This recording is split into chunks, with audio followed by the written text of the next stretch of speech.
Game number 2 here. And all to play for. One of these players are one game away.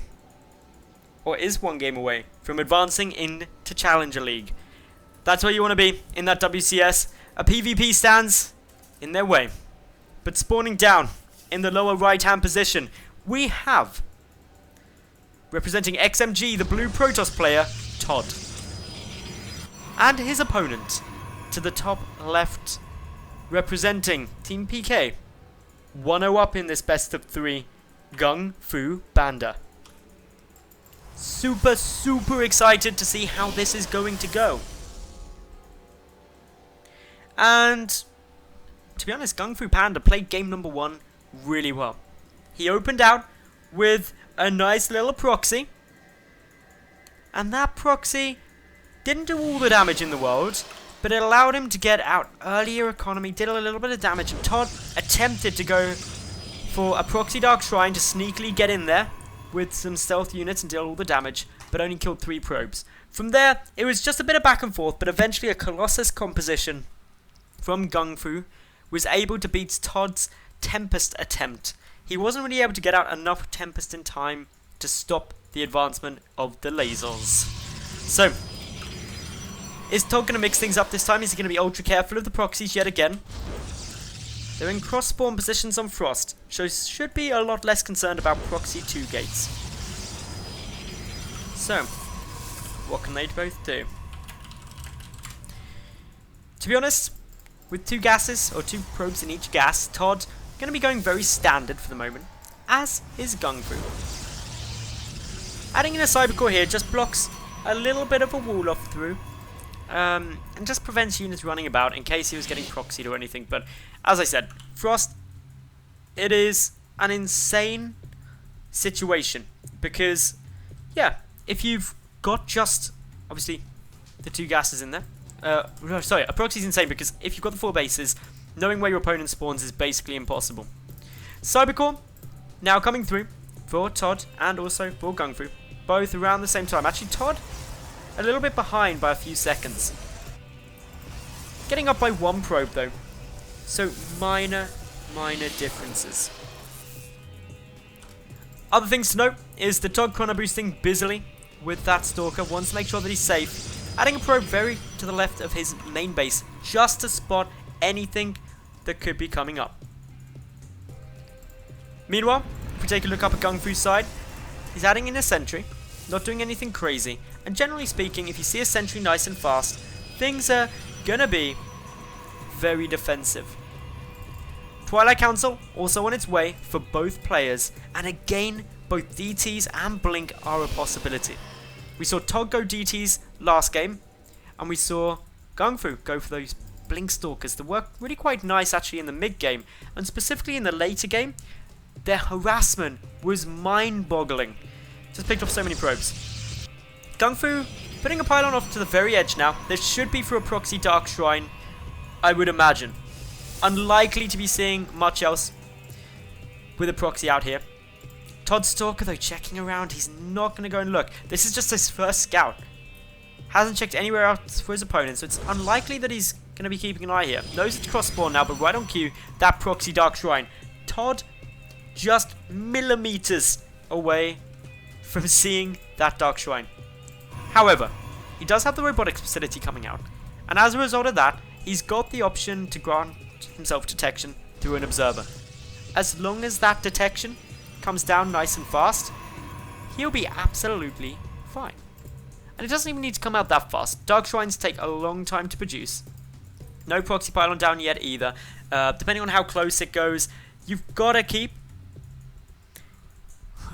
a relative count on how long the run distance will be. And for the most part, it's going to be quite a sizable run actually. Because any proxy pylons too close to ToD's base will just get scouted so fast. Proxy Oracle coming through. Not a major problem. Will be pretty obvious that it's a proxy Oracle. Of course, his top starts chipping away at it, realizing that its health is going down just a little bit too fast.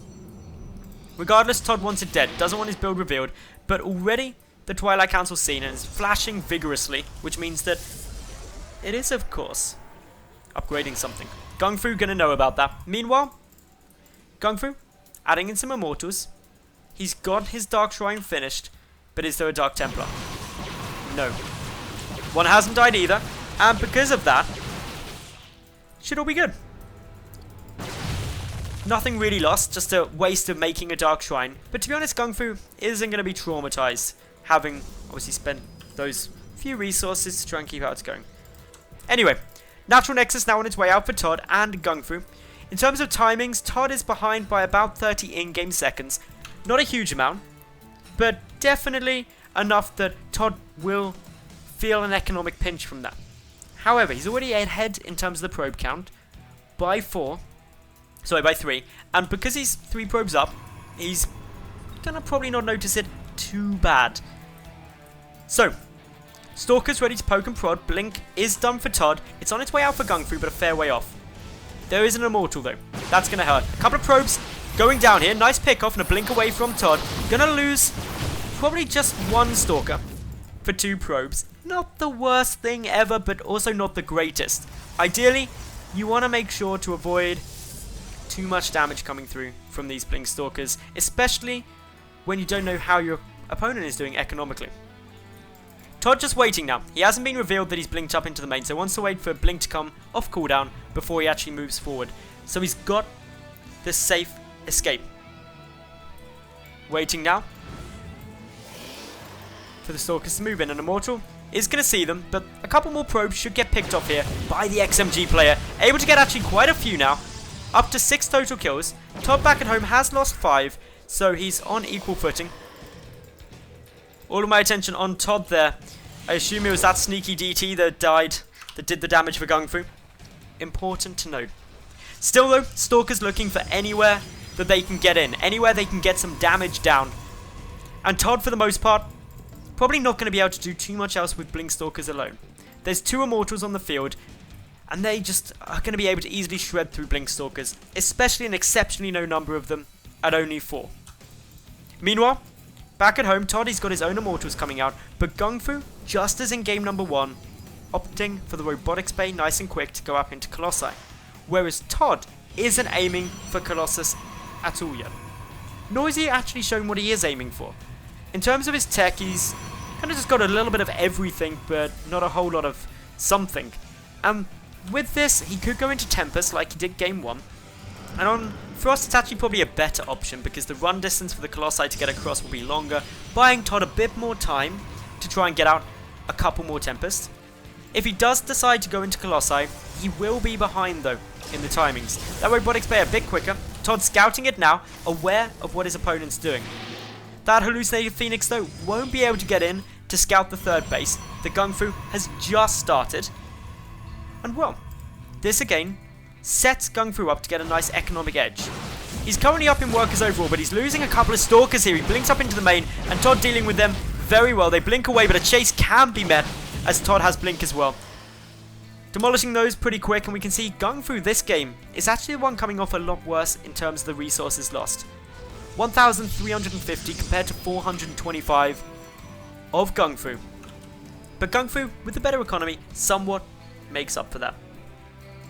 Down in the lower right, ToD here, adding in that Stargate, adding in the Templar Archives, following the same response to the Colossi that he did in the first game. Going to be looking to likely get out Tempest, which just obliterate Colossi thanks to the 80 damage against massive air units. And while Colossi clearly are on the ground, they count as air units in terms of attacks. Very important. Fleet Beacon on par, ready for that tech up into Colossi. And what is actually quite a large difference compared to game number 1 is ToD is the one who's sitting with the upgrade lead. About 90 seconds advantage, a minute and a half in game for ToD, who's able to force a cancel on that 3rd, utilising these Blink Stalkers nicely. Can't really be contested because, to be honest, the Colossus doesn't have that much support. There's only 1 of them as well. The Blink Stalkers could just go and dive in and try and take it out, but GunGfu more than happy to sacrifice that. He's aware that ToD doesn't have his own 3rd base yet, and because of this, it's just like, well, I'm not going behind anywhere. ToD moving in with these Stalkers again, potentially going to be able to get yet another cancel. Definitely going to be able to get a probe, and Blink is off cooldown so he can get away if needed. Down goes the cancel. 2 Colossi coming a bit far forward, but they only get a little bit of shield damage done to these Stalkers. The Immortals, on the other hand, though, are going to be fairly scary. ToD trying to back out, but that is a beautiful force field from GunGfu. ToD playing it a bit too boldly, loses a lot of stalkers in exchange for that, but he buys himself some more time. Down comes a Tempest. He's ready and waiting to go, looking to try and mount up a solid defense to this Colossus move out.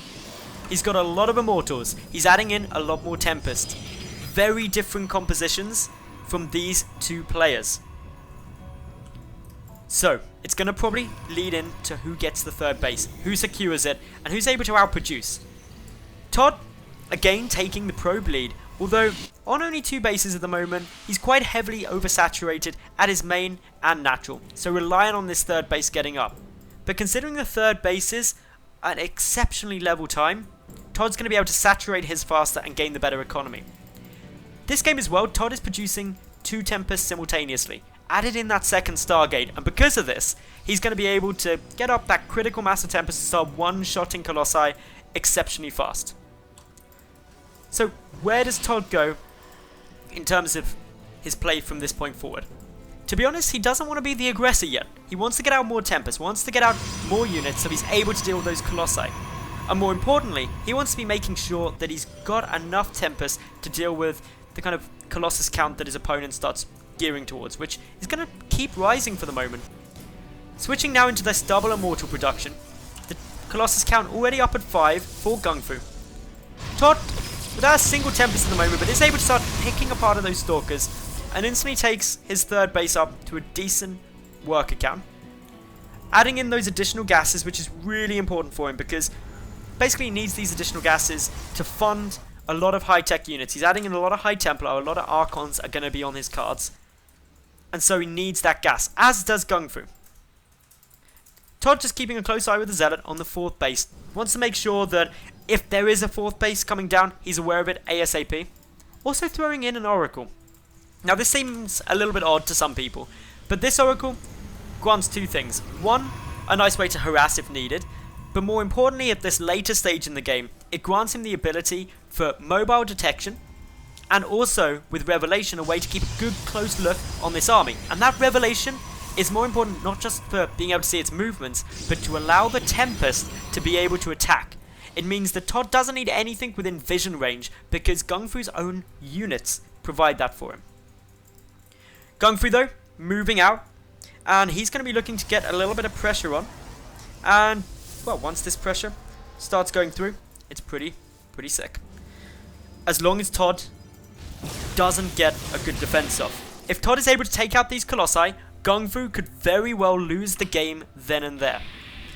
And that's always going to be the danger in PvP. Once you've got this death ball army up, once you're in a position where you're ready to start trading, if you lose your entire force and your opponent isn't equally kind of disrupted in how much army supply they've got, the counterattack will just flat out win. And that's because you just can't reproduce these Colossi. You can't reproduce these Tempests quickly enough in order to mount a second wave of defense. In come a handful of Zealots. Now ToD, countering with his own Warp Inner Zealots as well, wants to keep this pylon. It's really important for him. It gives him vision of this high ground area, preventing GunGfu from moving up and just taking it all down. He discovers GunGfu's army and is going to be repositioning his own now, trying to get into a spot where he can take out these Colossi. He's got so many Immortals, so many Tempests. The Immortal count for ToD at 10 compared to the 6 of GunGfu. GunGfu needs to be fairly careful in his positioning, but as does ToD. And ToD is suffering a lot of probe losses to a big Warp Inner Zealots from GunGfu. He's going to have to retreat back now, playing it very carefully. He's getting in his own Zealot to try and harass, but the 4th base on its way down. Nice bit of damage now being done by GunGfu, but the Tempest do have a position where they can get some shots off. Big recall comes down from GunGfu, saving the majority of his army, and now it's up to ToD to try and save his natural base. That Nexus is taking a lot of fire, there's so many Zealots there, and down it goes. That is a big win for GunGfu, who denies a mining base from the XMG player. ToD sitting at only 2 bases now, his 3rd and his main, but his main has 45 minerals left at it. This effectively means ToD is at 1 mining base, while his opponent, GunGFuBaNDa, is about to hit 3. Triple the mineral income. Over double the gas income. Massively important for ToD. But ToD, he's near maxed out. he has got 6 Tempest. That means that he's able to one-shot Colossi easily. So a lot of pressure is still on GunGfu, because taking out all of your opponent's income is fine, as long as they need to be spending anything. And right now, ToD is actually in a position where it's not urgent for him to be producing. He's got enough gas and a bit of minerals banked up. He's just waiting to actually utilize them. But for the most part, his army supply is sitting fairly level with GunGfu.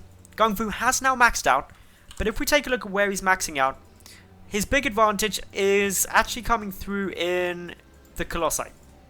Really, that's where most of his additional supplies and also a couple of additional Archons. So all in all, ToD in a straight up fight against GunGfu would fare pretty well. He's only down by a little bit of gas, but up in the overall mineral cost of his army. So nothing too terrible. But ToD getting quite a way out of position here.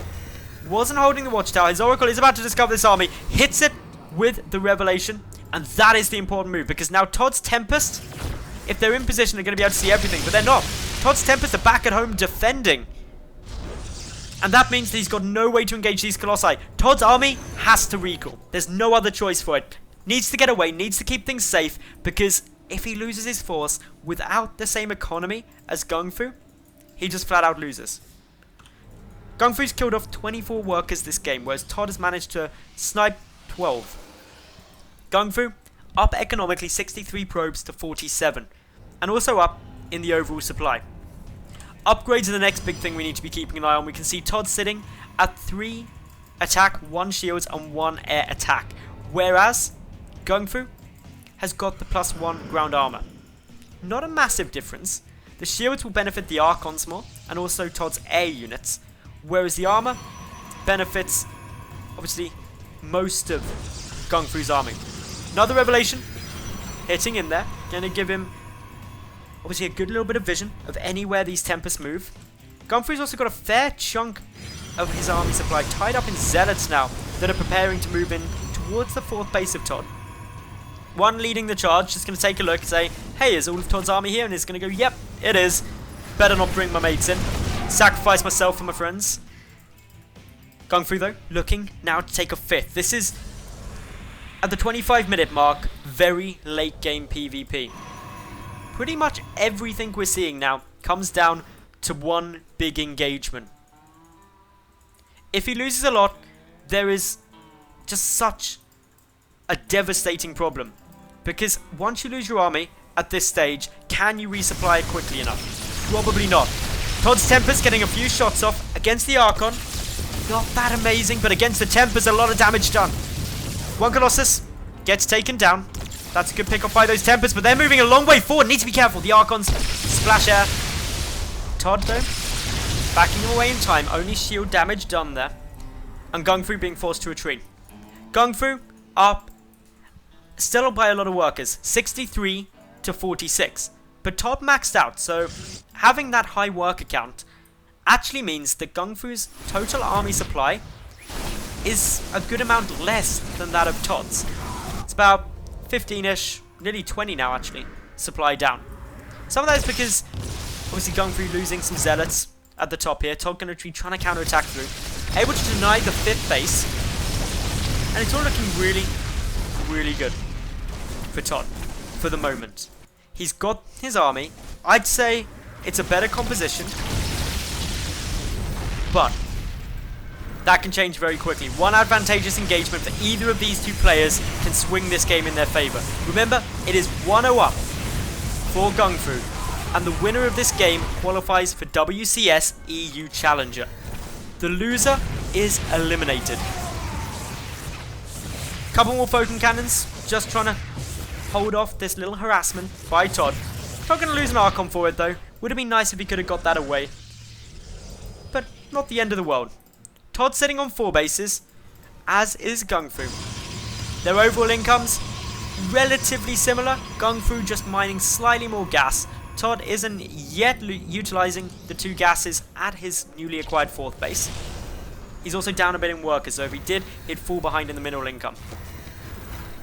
+3 Protoss air weapons coming down from ToD. whereas GunGFu's still sitting just on that +2, no sign of +3 yet. This will make ToD's Tempest a lot more effective up against those Colossi, and also up against his opponent's Tempest. Remember, Tempests are massive units, so they deal 80 damage to, obviously, their opponent's equivalent. GunGFu attempts to take 5th at a different location now, everything sitting on the positioning. Nearly 30 minutes into this game, and you can just tell how much pressure is on both of these two players. Because once an army dies in PvP, and I know I've said this repeatedly throughout this cast, but once an army dies in PvP, that can be it. ToD waiting. Does he still have the Oracle up? He does. So Revelation could be a massive, massive game changer for ToD. ToD's also moving all of his Immortals pretty much up to go and take out these Fringe expansions. This is a lot of Immortals. They're going to do a ton of damage. +3 attack, they deal 65 damage against armored. They demolish buildings. However, this means that ToD's standing army in any engagement is lacking the majority of those Immortals. And that causes him a problem, because the standing army supply will favour GunGFu in a head-on fight. The Tempest count on both sides incredibly equal. The air weapons level 3 though for ToD. Loses a Tempest though early on. That completely equals out that Tempest count. GunGFu is going for it. Simultaneously ToD, he is engaging up at the top, but DT's shutting that down for GunGFu, who's pushing forward up towards the natural base. But ToD, a long way back with vision, and no vision for GunGFu's Tempest. Regardless, ToD's 4th Nexus, definitely going to fall here. One more volley from those Tempest. GunGFu trying to get the time off, getting a nice couple of shots off with his Colossi, and having slaughtered all of ToD's Immortals that were attempting to kill his 3rd base. Not much has been achieved there. It's really, really important that ToD does not lose his army now, but he's in a rough spot. He's at 132 army supply to 157. A couple of Tempest hits go down. Nice revelation by ToD's Oracle, grants him vision. ToD's Tempest, therefore, are able to use their max range, whereas for GunGFu, he can't quite do that. The vision is not there for him. A few shots going down, and ToD chipping away at this army is so important. He cannot take it head on, but he's going to try for it. A couple of Tempests at the back, with the numbers massively favouring ToD. The Colossi going down on GunGFu's side. So many Archons in this fight. GunGFu reinforcing with some Stalkers from the north. It's very, very close. Army supply favouring ToD though as he takes out those Tempests, but his own one's getting sniped off by those Blink Stalkers. The remaining Tempests for GunGFu are going to fall. He's got one Colossus left, but it won't last long if a Tempest decides to take a shot at it. Immortals falling back. GunGFu at 37 army supply. ToD at 64. He's got an advantage, but the income is still very level. A warp in now, as well as an Immortal drop, dealing a nice bit of damage. However, there is of course a Dark Templar for GunGFu, and no detection there for ToD. That was an engagement that massively favoured the XMG player. He lost considerably less, most importantly, not losing his Tempest. But Carrier is on its way. We've got DTs coming through from GunGFu, although this is defensive, it's to prevent him losing more probes. Immortal dropped up on the high ground, going to start picking away a couple more probes here. Some nice damage being done. However, GunGFu has his 5th base up and running now. Probes already transferring down there. And overall, the incomes currently favouring ToD just because of the lack of mining here. And this Immortal harassment, thanks to this Warp Prism, really paying off for him. Needs to be careful though. The DT is still irritating. Of course, with shields on that Immortal, takes minimal hits from the DT, but probably wants to wait for the shields to regenerate and back out of there. Especially since we see a hell of a load of GunGFu's army coming back to defend this. ToD adding in more Tempest. He's just got the one carrier at the moment, but that's a nice little way to mess up the AI as well, because if GunGFu just A moves into ToD's army, the Interceptors will trick some of these units into actually attacking them, minimizing the damage his own important air units such as the Tempest take in any engagement. GunGFu, thanks to the better economy for most of this game, has been able to resupply slightly quicker. ToD though, leveling that up, since he is mining very effectively, running in just with a little bit of damage there, able to pick off this game is slightly more workers than GunGFu has, but both players sitting very level, around that 40 to 50 mark. Just 6 worker lead for ToD at the moment. Overall in incomes, ToD mining a lot more gas, and that could be a decisive factor in how the rest of this game goes. A gas not being used here, and neither of the gases at the 5th base being used. That means ToD is actually mining considerably more gas now. ToD needs to keep this up. He needs to keep trading, and he needs to make sure that he keeps wearing GunGfu down. It's still the case that if one player takes an overwhelming victory, they can probably just go on to win, especially if it's the aggressor. Bear in mind we are now 36 minutes into this game, and ToD hasn't yet actually taken a 5th base. He's mined out at his natural, his 3rd base getting quite low, but he's moving forward, going on the aggressive. He's up by 15 army supply. The total unit count we can see is 10 Tempest up against 0. This could be a problem for GunGfu. However, GunGfu's only got the 1 Colossus. He's got 13 Archons to the 5. He's coming in from the flank. This is going to be a big engagement. The Tempest taking a lot of damage. There is so many Archons there for GunGfu. Army supply though, still staying up for ToD, but every Colossus, every Tempest he loses is a problem. The Colossus goes down. The Archon's taking a lot of damage, but ToD really winning this engagement. We can see that one of GunGfu's Archons getting confused by the Interceptors there, but ToD coming out of this fight considerably better. Takes out all of the Archons, takes out all of the power units. Some Stalkers trying to back away, but now it is up to GunGfu to try and hold this somehow. Probes running in. They're not going to be able to do anything. Probes can't jump or shoot up. And GunGfu now in a position where he's going to be losing his 5th base. That was the big advantage he had over ToD. A single DT also trying to come through, but an observer for ToD there takes it out quickly. The Nexus is going to fall, and ToD now stabilizes the base count to be exactly equal. But the army supply is certainly not. GunGfu sitting at 27 army supply to 70 of ToD. ToD is massively ahead now. 119 total supply to 77. Resources lost, 41,000 for GunGfu, just 29,000 for ToD. Huge differences.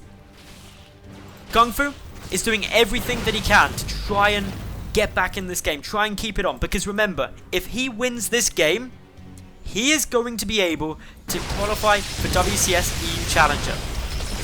If ToD wins this, it goes to the ace game and the pressure is really on.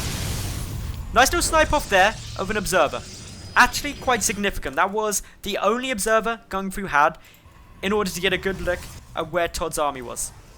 GunGfu switching into a lot of Void Ray production now. But he's losing quite a few Stalkers as well. With +3 air weapons, these Tempest hit like absolute trucks. Even against ground, 39 damage per hit. That is incredibly painful. 5th base for ToD also on its way. No attempt to take a 5th yet from GunGfu, although he is about to. Up to the top right, ToD sending a single Stalker over. He's going to find a lot of probes and a Nexus being made. GunGfu has got a handful of Stalkers to come and try and defend this. Not going to be able to get over there particularly quick, and ToD now aware of where his opponent's going.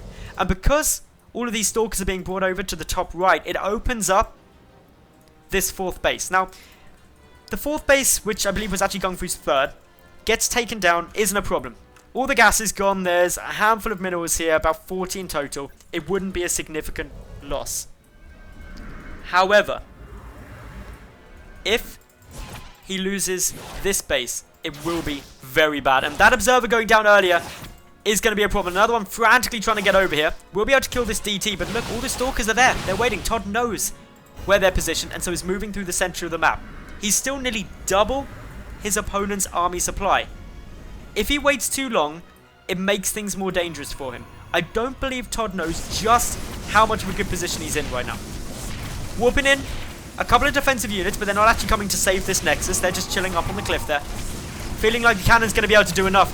ToD really doesn't want to lose this base if he can help it. Sending in the DT. Should just survive. May not actually. Going to go down. That is a big loss. If ToD had rallied those units, he would have saved the Nexus 100%. Now moving up. Going to take this base to the top right.